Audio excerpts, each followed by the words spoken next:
Shalom Shalom teman-teman. teman-teman. Adakah sukacita hari ini? Luar biasa. Oke, untuk memulai komra kita pada hari ini, mari kita menyanyikan lagu Hari Ini Kurasa Bahagia.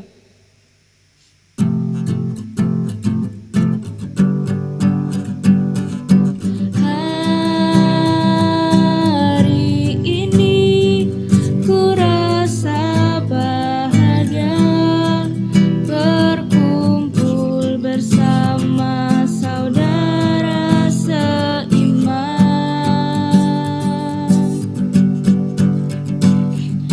Tuhan Yesus telah satukan kita tanpa memandang di antara kita.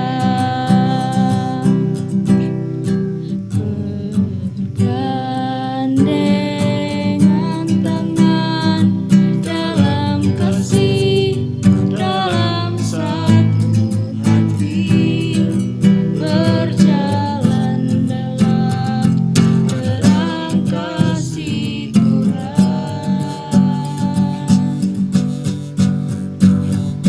Kau sahabatku, kau saudaraku, tiada yang dapat memisahkan kita.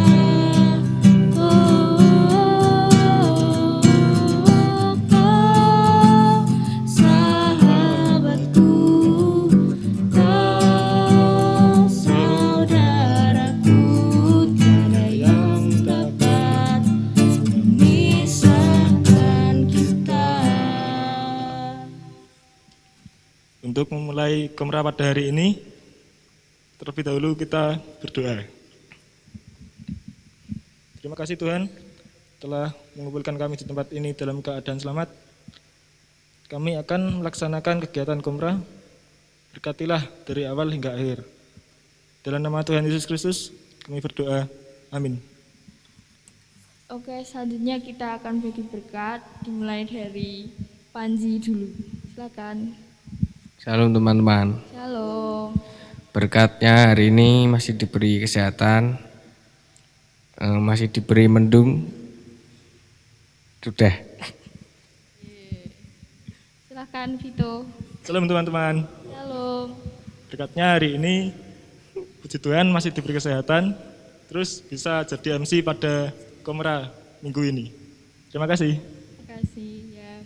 Kalau saya sendiri, puji Tuhan masih diberi kesehatan, bisa menjadi MC pada komra hari ini, dan puji Tuhan tugas-tugas dari sekolah bisa terselesaikan dengan baik karena sebentar lagi udah mau ujian. Semoga bisa berjalan dengan lancar. Terima kasih. Sebelum memulai firman, marilah kita menyanyikan lagu Bagaikan Bejana.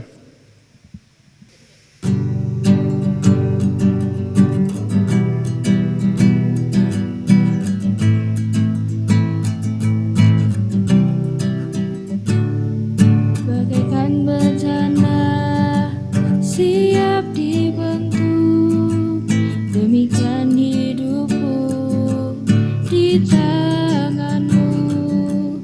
Dengan urapan kuasa rohmu, ku dibarui selalu.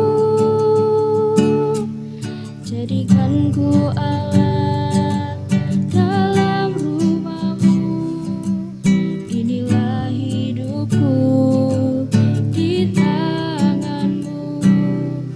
Bentuklah seluruh kehendakmu, pakailah sesuai rencanamu. Ku mau sepertimu Yesus, disempurnakan selalu dalam segenap jalanku, memuliakan namamu. Oke teman-teman, selanjutnya kita akan masuki firman yang akan dipimpin oleh Mbak Valen. Pada Mbak Valen dipersilakan.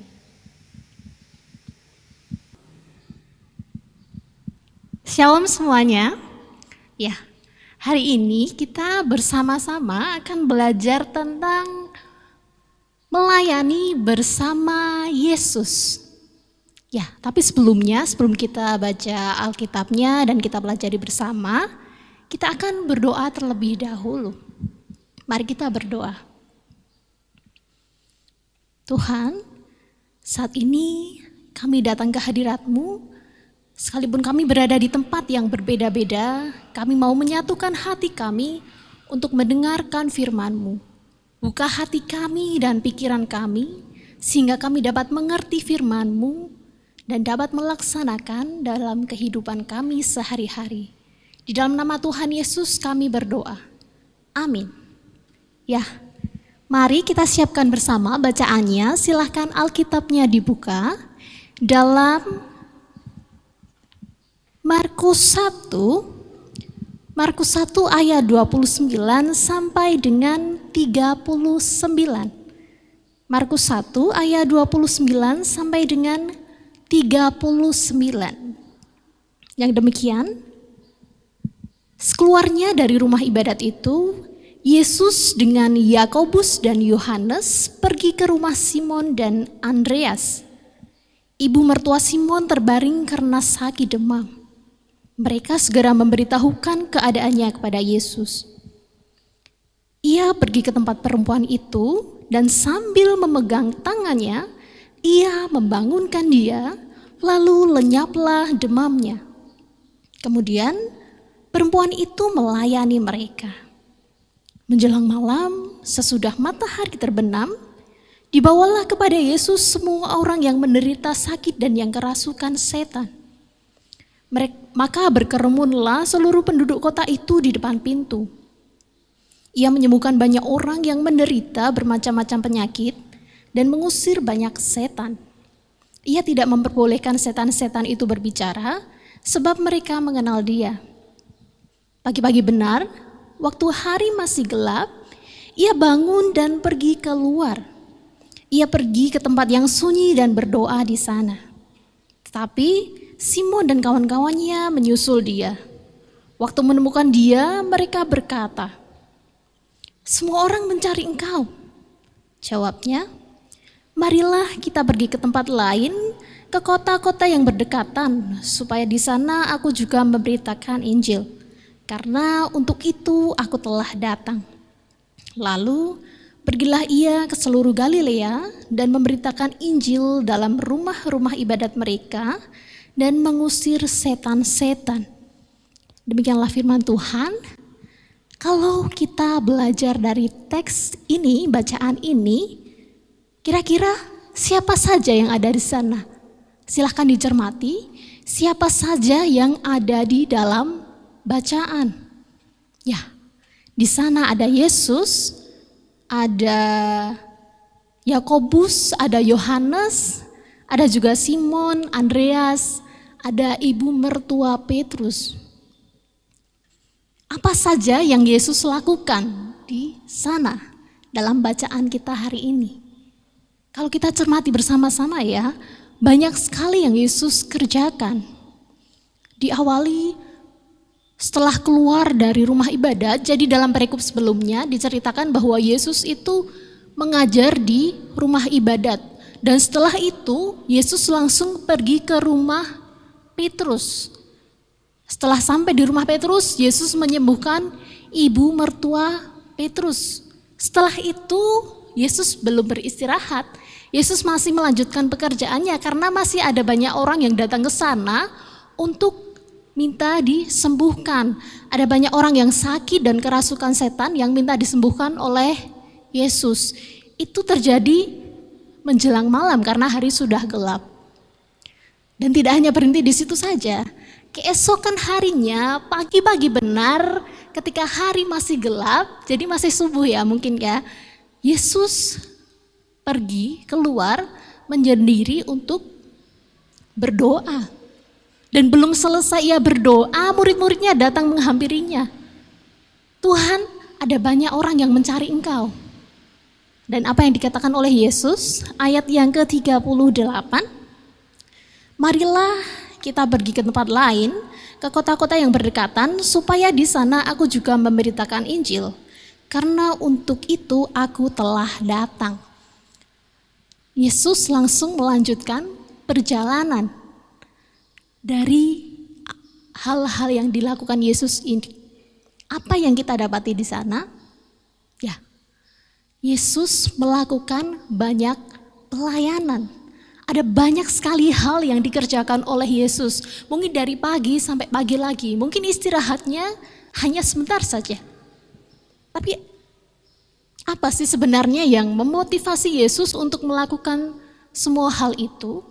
Apa yang mendasari, apa motivasi utama Yesus melakukan pekerjaan yang mungkin yang berat itu? Pekerjaan yang melelahkan mungkin. Jawabannya ada di bacaan kita. Ada di ayat 38. Yesus mengatakan, karena untuk itu aku telah datang. Jadi motivasi utama Yesus adalah, Yesus menyadari tujuan hidupnya di dunia ini. Yesus menyadari bahwa Allah Bapa telah mengutusnya ke dunia untuk memberitakan Injil. Inilah yang menjadi dasar utama bagi Yesus untuk melakukan pelayanan. Jadi Yesus bukan sekadar kasihan melihat orang-orang yang sakit. Bukan sekadar karena aku gak punya pekerjaan lain, aku melakukan hal ini. Tidak, jadi motivasi utamanya adalah karena Allah Bapa mengutusnya untuk memberitakan Injil.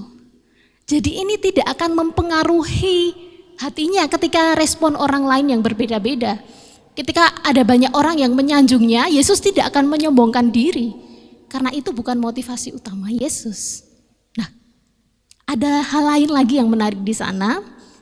Dalam melakukan pelayanan yang banyak itu, dari pagi sampai pagi, Yesus selalu terhubung dengan Allah Bapa.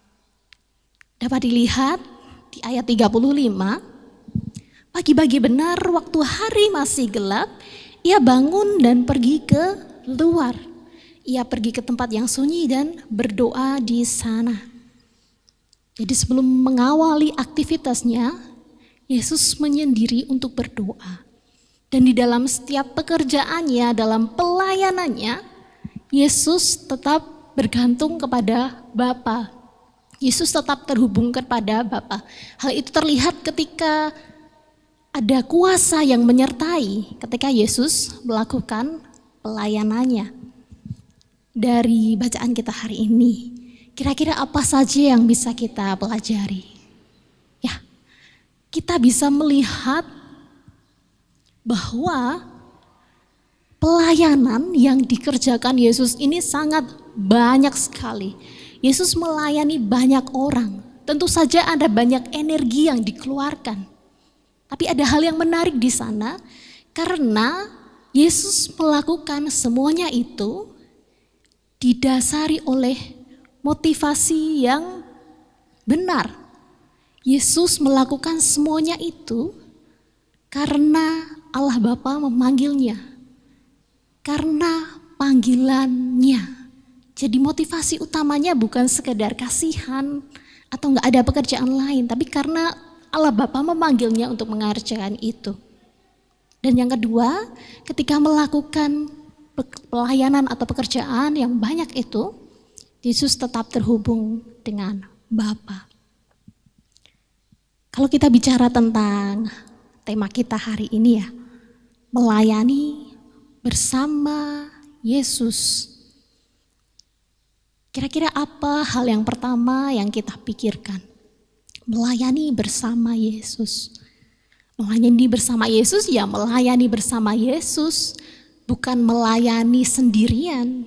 Bukan melayani dengan kekuatan sendiri, kehebatan sendiri, kepandaian kita sendiri. Melayani bersama Yesus ya kita mengerjakan pelayanan itu bersama dengan Yesus. Jadi Yesus tetap menyertai dalam setiap hal yang kita kerjakan. Bukan sekedar, oke Yesus duduk saja di sini dan saya akan melakukan tugas saya sendiri. Tidak. Melayani bersama Yesus ya lakukan itu bersama Yesus. Kapanpun itu, apapun bentuknya.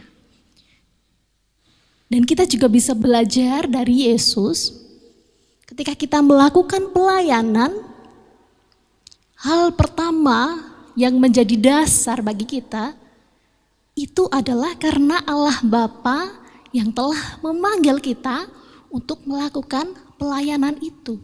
Jadi kita melayani bukan sekedar karena, oh aku gabut gak ada pekerjaan lain, jadi aku ikut pelayanan aja lah. Atau mungkin, kasihan banget gak ada yang nolongin, ya udahlah aku ikut pelayanan. Bukan sekedar itu ya. Pelayanan didasari karena Allah yang memanggil kita untuk melayani. Dan yang kedua, dalam melakukan pelayanan, hendaklah kita tetap terhubung dengan Allah. Kalau kita tidak terhubung dengan Allah, kita pasti akan menggunakan kekuatan kita sendiri. Dan ada kalanya kita mungkin akan merasakan lelah, capek. Batinnya capek, emosinya capek karena dengan kekuatannya sendiri tidak bergantung kepada Allah. Ya, teman-teman mungkin ada banyak sekali pelayanan yang dipercayakan kepada teman-teman. Mungkin pelayanan di gereja sebagai tim multimedia mungkin, atau komisi remaja, pengurus, atau mungkin pelayanan di sekolah, jadi OSIS kah, atau pelayanan di rumah, pelayanan di masyarakat. Apapun itu, mari kita lakukan semua pelayanan itu bersama dengan Yesus. Karena apa? Karena Allah Bapa lah, Tuhan Allah lah yang telah mempercayakan itu kepada kalian, kepada kita semua. Dan di dalam melakukan semuanya itu, apapun itu bentuknya, hendaklah kita tetap terhubung dengan Tuhan. Dalam doa-doa kita, dalam kita membaca firman Tuhan, hendaklah kita tetap terhubung setiap hari, setiap saat.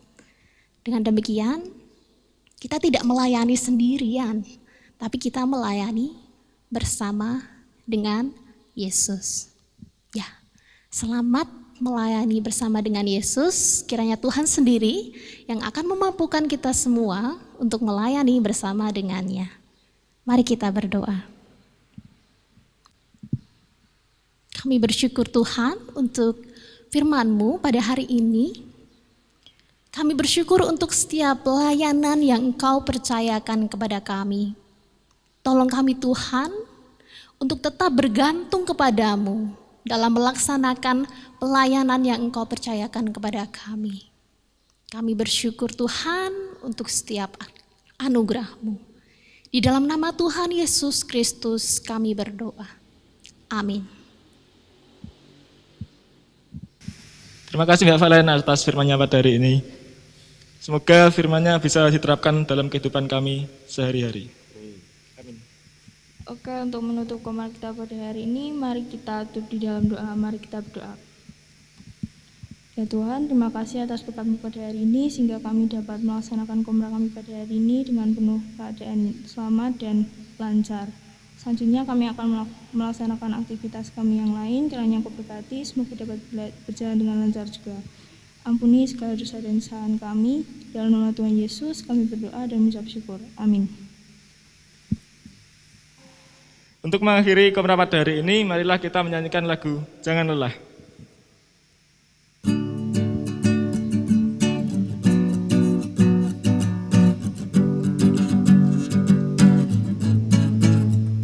Jangan lelah bekerja di ladangnya Tuhan, Roh Kudus yang beri kekuatan, yang mengajar dan menopang.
teman-teman, terima kasih sudah menonton video Komra pada hari ini. Tetap selalu jaga kesehatan dan sampai ketemu di Komra minggu depan. Terima kasih, Tuhan Yesus memberkati.